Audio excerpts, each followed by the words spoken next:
As I stood alone at my wife's funeral, my father's cruel words rang in my ears. Blame your wife for losing us that deal. I didn't fall apart. Instead, I rose calmly, walked over to him in that silent chapel, and laid out every detail of his betrayal in front of all the mourners. By the time I finished, his face had gone pale, his reputation in shreds, and he realized too late that the only deal he'd ever truly lost was his son's respect. Hi, I'm Michael Anthony Johnson. I'm 32 years old and currently the Chief Operating Officer at Carter Dynamics, a company focused on supply chain management and logistics. Like Carter Dynamics, my family also ran a business in the same industry. I always thought I'd spend my life working in that family business that would shape my future. But life doesn't always follow the path we expect. And sometimes, the worst pain comes from the people we trust the most. Even though it's been a year, the pain of losing my wife still lingers like a wound that refuses to heal. But the betrayal from my own family made it even harder to move forward. They didn't just walk away when I needed them. They pushed me out of their lives in a way I could never have imagined. If anything hurts more than losing the woman I loved, it's knowing my family used my grief against me. That's when I realized I had to start walking alone. It all started over a year ago. After battling late-stage ovarian cancer for 4 months, my wife Ella passed away, still holding my hand. We had met 3 years earlier at a business conference in San Diego. Ella was working as an event planner, and I had just started managing a small division of my family's company. We hit it off right away, laughing, talking, and quickly realized we had something special. After 2 years of dating, we got married. We imagined a peaceful life together, like most couples do, falling in love, getting married, and raising a happy family. But life rarely goes that smoothly. One morning in March, Ella collapsed in the kitchen while making breakfast. I rushed her to the hospital, assuming she was just overworked. But when the doctor walked out with a somber face, everything changed. It was a cruel truth wrapped in a clinical diagnosis: late-stage ovarian cancer. The doctor said she had about 4 months left. Hearing that, it felt like the ground disappeared beneath me. All of our plans, all our dreams gone. I tried to act normal, to stay strong, to smile as if nothing had happened. But Ella could see through me. She just had to look into my eyes to know. In the days after, I spent every free moment with her. I cut back on work, turned down meetings, and let everything else go. We went on long walks, cooked dinner together, and stayed up late talking, as if trying to catch every last second we had left. Sometimes, I wished it was just a bad dream, that I'd wake up and find Ella in the kitchen again, laughing and joking like always. I did everything I could, from adjusting her treatments to getting her into top hospitals, hoping for a miracle.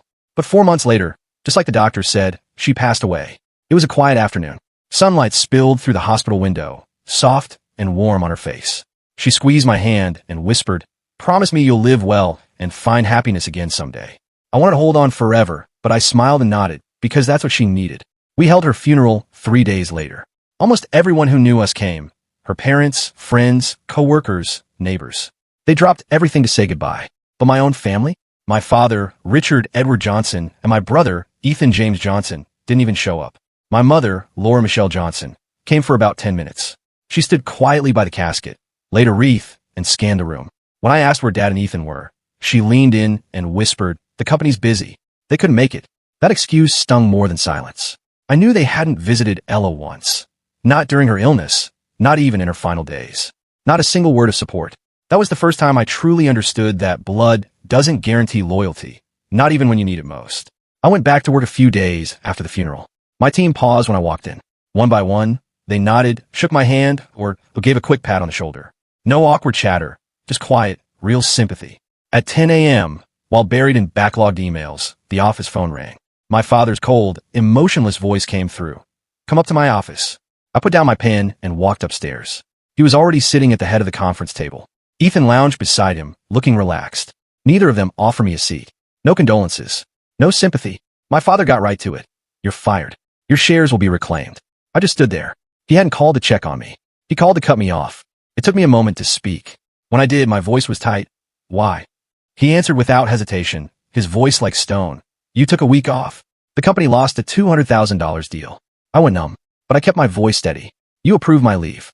You said Ethan would cover for me." Ethan jumped in, smug and ready to twist the knife. "Don't blame me, Michael. Everyone's responsible for their own actions." Before I could reply, my father looked me straight in the eyes and said coldly, "Don't blame Ethan. Blame your wife." My heart was pounding so loud I couldn't hear anything else. I stood there stunned. After everything I gave them, everything I sacrificed, they threw it all away. And it didn't stop there. My father kept going, each word hitting harder than the last. Your wife's death cost us that contract. That's why you're out. If she hadn't died, you wouldn't have taken time off, and we would have made a big profit. The room felt so heavy it was hard to breathe. I looked at the man I used to admire, and I realized he was a stranger. I grew up believing I knew who he was, but in that moment I realized I never really did. My heart wasn't shattered by Ella's death itself. It wasn't grief that made me want to collapse. It was the realization that my pain was just a speed bump in my family's pursuit of money. That was the moment I snapped. My words came out through clenched teeth, my voice trembling just to hold myself together. What the hell are you talking about? I stepped closer, planted my hands on the cold table, and stared him straight in the eye. My wife died, and you didn't say a damn thing. You never checked in, never showed up, not once. And now you're dragging her name through the mud to cover for your own mess? Yours and Ethan's. Before I could finish, my father slammed his palm on the table. The sharp sound echoed off the walls, making Ethan jump. Enough! Get the hell out! He shouted, his voice raw with fury. Without hesitation, I reached for my employee badge, the same one I wore proudly on my first day as an executive, the one he gave me himself. I ripped it off and tossed it onto the table. It landed with a cold, final thud. I didn't look back. I walked out of that room, out of the place I once thought would be my forever. And I knew, in that moment, I'd lost my family for good. Back in my office, I quietly packed up my things. My steps felt heavy, but I moved with purpose. One notebook, one pen, and a framed photo of Ella and me from our last project, each item carefully placed in a plain cardboard box. A few team members saw me and paused, confused and concerned. One of them asked, hesitant, boss, Michael, what's going on? I just gave a soft smile and nodded. I knew there was no point in explaining. Then Lincoln, one of my closest teammates for the past 2 years, shouted across the room, his voice full of disbelief. There's a termination email about Michael. They're blaming him for losing that major contract just because he took a week off. The room went silent. Then another voice broke in, furious. But his wife just died. That's insane. Whispers started spreading, and I watched their faces shift from shock to outrage. A few minutes later, Lincoln stepped forward. His voice was strong and clear. If Michael's leaving, I'm leaving too. I know exactly what Ethan's about. He's worthless. Before anyone could respond, Nolan, our team leader, added, count me out as well. Then Brian, head of strategic partnerships, calmly set down his pen and said, crystal clear, I'm with him. Each statement was another blow to the fake image this company tried to maintain. I stood there frozen, not because I just lost the career I poured my life into, but because of the people, the ones who fought beside me, learned from me, and still chose to stand with me, even when I had nothing left to offer. I swallowed hard, clutching the box in my arms. I didn't know what to say. For the first time that day, I was speechless. The only words echoing in my mind. Your wife's death is the reason you got fired. I could have accepted it if the pain had only been aimed at me. I had convinced myself to keep looking the other way, that blood ties could never fully break. But trying to tarnish Ella's name, the woman I loved more than anything, who died alone and in pain, that I could never allow. I made a promise right then. I wouldn't scream. I wouldn't seek revenge with anger. I'd return every blow they gave me, with success, with strength, and with focus. And when that day came, I'd stand in front of them, not with hatred, but with no mercy. Not because I became cold, but because they chose this path, using Ella's death to excuse their failures. The next morning, after a long night of reflection, I took a week off to travel. I needed time alone, space to grieve Ella, and heal from my family's betrayal. That week, I disconnected from everything. No calls, no texts, no emails. Just me, unfamiliar cities, and long roads where my pain could drift into the wind. The days flew by. When I returned home, that empty sadness crept back in. I tossed my suitcase aside, sank into the couch, and powered up my phone. The screen lit up with missed calls, unread messages, and a mountain of emails. The blinking blue light mocked me, like the world had kept spinning while I was stuck. As I sifted through the inbox, most of it junk or half-hearted messages from old contacts, I saw a name that made me freeze. Matthew Carter, an old friend, a longtime rival to my family's business. I clicked the email. It was only one line. Call me as soon as you see this. No details. No small talk. I called right away. He picked up on the second ring. His voice came through, steady and urgent. Michael, are you free tonight? I want to take you to dinner. We need to talk. I paused a second, then replied, sure. Send me the address. After the call, I sat in silence. Something about this felt like a turning point. I didn't know why, but I knew I had to be ready. That evening, I arrived at the restaurant he'd mentioned. He was already there. As I walked in, he stood up and shook my hand, his eyes full of something I hadn't seen in a long time. Genuine respect. We didn't dive into business right away. We shared dinner, talked casually, let the conversation flow. When dessert arrived, I set down my fork and knife and looked him in the eye. So what's this really about? Matthew leaned back, face turning serious. I heard you got fired. I gave a faint smirk. Word travels fast, huh? He nodded, calm and deliberate. You're damn good at what you do, Michael. I'm willing to bet you've already had at least 10 offers from other companies this week. I didn't answer, but my expression said enough. He knew. Then he leaned forward, lowered his voice, and said, "Come work for me. I'll make you my chief operating officer, and you can bring your entire team. I'm serious. If you don't take the offer, I'll make sure no competitor gets to you." Then he laughed, a crisp, confident laugh that echoed through the restaurant. Even through the laughter, I could tell he wasn't joking. I could tell he meant every word. I sat there quietly, sipping my water, thinking it over. Matthew leaned in, his voice a little softer, and said, "You don't have to decide tonight. Take some time. Give me your answer in 3 days." I set my glass down, met his eyes, and replied without hesitation, "No need for 3 days. Draft the contract. I'll be at your office first thing in the morning. As long as you keep your word, my team's coming with me." Matthew's eyes lit up like he'd just scored a big win. 20 minutes later, we walked out of the restaurant together. Under the still night sky, I took a deep breath. For the first time in weeks, I felt a spark of real hope. I realized I wasn't starting over for anyone else this time. It was for me. The next morning, I arrived at Carter Dynamics right at 8 a.m. The new office building stood out in the heart of downtown. It wasn't flashy, but it was sharp, modern, and impressive. As I stepped into the lobby, there was Matthew waiting. He walked over, gave me a firm handshake, and with honest eyes said, "Welcome home, Michael." We headed straight to the elevators. He didn't say much on the way up. Maybe he knew words wouldn't mean much to me now. What I needed was proof. On the executive floor, he led me to a small, private meeting room that was already prepped. A thick contract sat on the table with a sleek fountain pen beside it. Matthew gave a small smile and spoke with quiet confidence. I kept my promise. You'll be our chief operating officer. Salary, benefits, and the clause about bringing your team, it's all in there. I didn't even hesitate. I picked up the pen and scanned the pages. Every word felt like a step back into control of my own life, not a pawn anymore. In less than 10 minutes, it was signed. When I put the pen down, Matthew placed a firm hand on my shoulder. "I know you won't let me down." He walked out, leaving me alone with the signed papers. I sat there a moment longer and took a deep breath. What came over me wasn't excitement or relief. It was quiet, steady resolve. The name Michael Anthony Johnson, joining Carter Dynamics, spread fast through the logistics and transport world. That same morning, my phone didn't stop. Calls, texts, emails, former colleagues from the family business reaching out. As I checked my inbox, name after name popped up. The chief engineer, the ops manager, the warehouse lead. And every message said the same thing.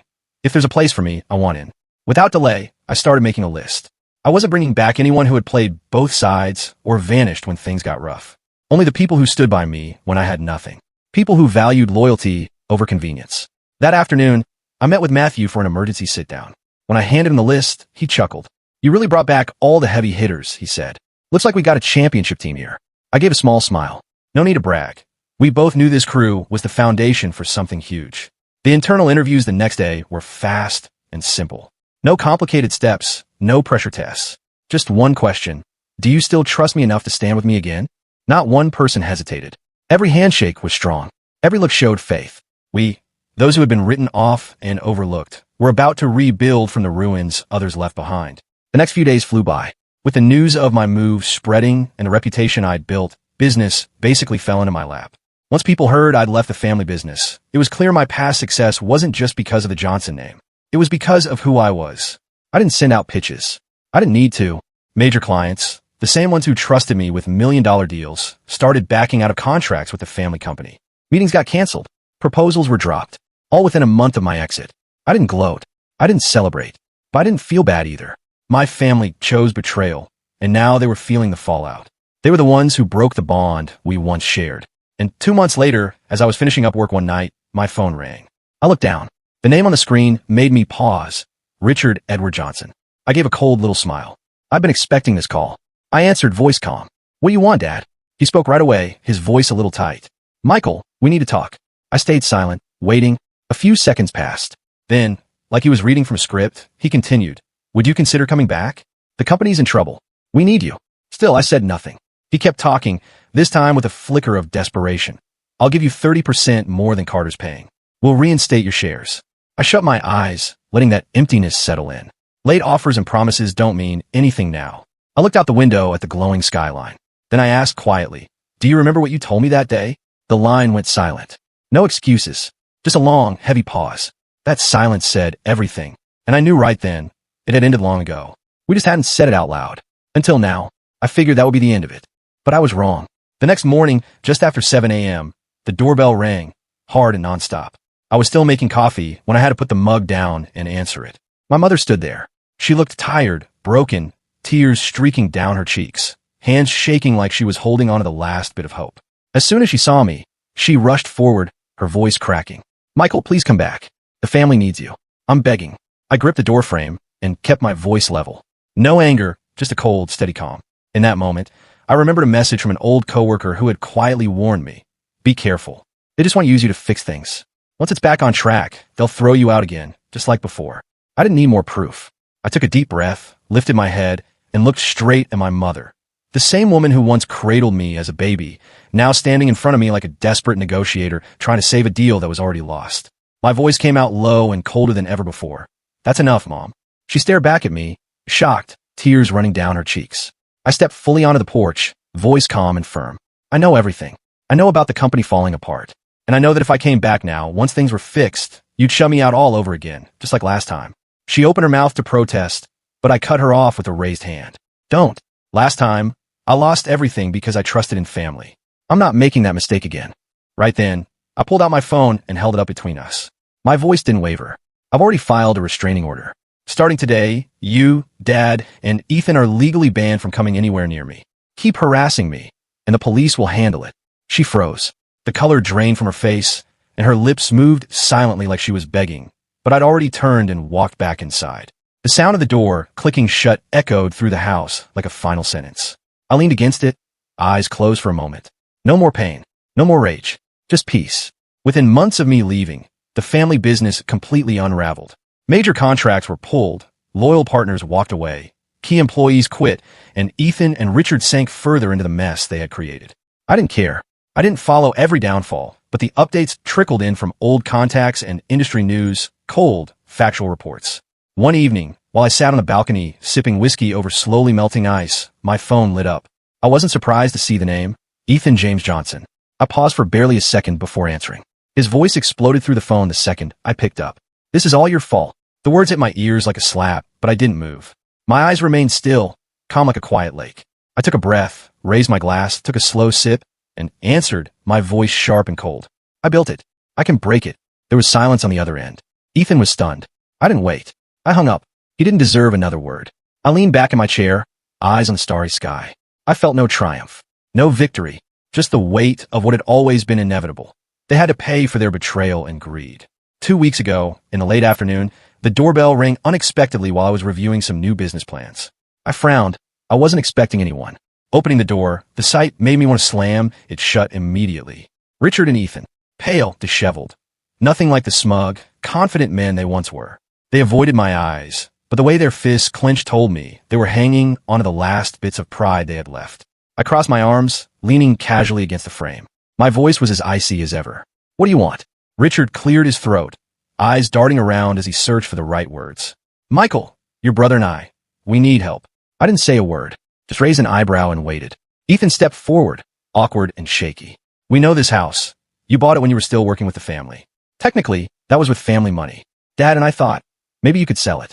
Use the cash to save the company." At that, I let out a short, bitter laugh that froze the space between us. Before they could say anything else, I cut in, voice quiet, sharp, and slicing. "If you don't want to deal with the cops, I suggest you leave my property. You've got 30 seconds. Ethan panicked, hands up like I'd pulled a gun. "Wait, Michael, just hear us out. If not selling, then maybe just a loan. Something small. We only need $50,000 to get back on our feet." Richard jumped in, desperate. "Yeah, just 50 grand. That's nothing for you now. We're family, right? Family helps each other when it counts." I clenched my fists, doing everything I could to contain the fury rising in my chest. I saw Ella's pale face in the hospital bed, her small hand clutching mine as she said goodbye. I stared hard at the two men in front of me, my voice dropping to a deadly calm. "You want my help?" I stepped forward, close enough they couldn't avoid my gaze. "Fine," I said slowly, each word cutting deep. "Go to the cemetery. Kneel on my wife's grave. Beg her to forgive you for what you did to her." I paused, then finished my tone final and cold. "If she forgives you, then maybe I will too." Richard and Ethan just stood there, completely silent. Nothing left to say. I shut the door without another word and heard their footsteps stumbling down the driveway. Inside the quiet house, I leaned back against the door and closed my eyes. There was no anger left, no sadness, just the stillness that comes when you finally get your self-respect back. If you're still listening to this story, thank you. Thank you for sticking with me. I know this hasn't been easy to hear, and it's even harder to accept. The truth is, some of the deepest pain in life comes from the people we once loved most. When I walked away from my family and the company I once believed in, I carried a lot of guilt. There were nights I wondered, was I being heartless? Was I wrong to cut them off? But over time, I learned something important. Enduring doesn't always mean you still care. Sacrifice isn't always noble. Some families, some relationships, they're empty shells, broken long before we admit it. If you keep holding on, just because of blood or guilt, eventually you lose yourself. So if you're in a toxic family, or stuck in a company that's rotting from the inside, or a relationship where you're not respected, choose differently. Step into the light. Choose yourself. Choose dignity. Don't look back. Don't mourn what was never worth mourning. And if someone ever asked me, if you could do it all over again, would you make the same choice? I'd answer without a second of doubt, no, and I'd walk away without looking back. Before I wrap up, I want to ask you, if you were in my shoes, if the people closest to you turned their backs the moment you broke, if they betrayed you when you needed them most, what would you do? Would you keep trying to fix something that's already dead? Or would you walk away and finally protect yourself? Thanks for watching and diving into this wild family drama with me. If you love stories like this, don't forget to subscribe and turn on notifications so you never miss the next one.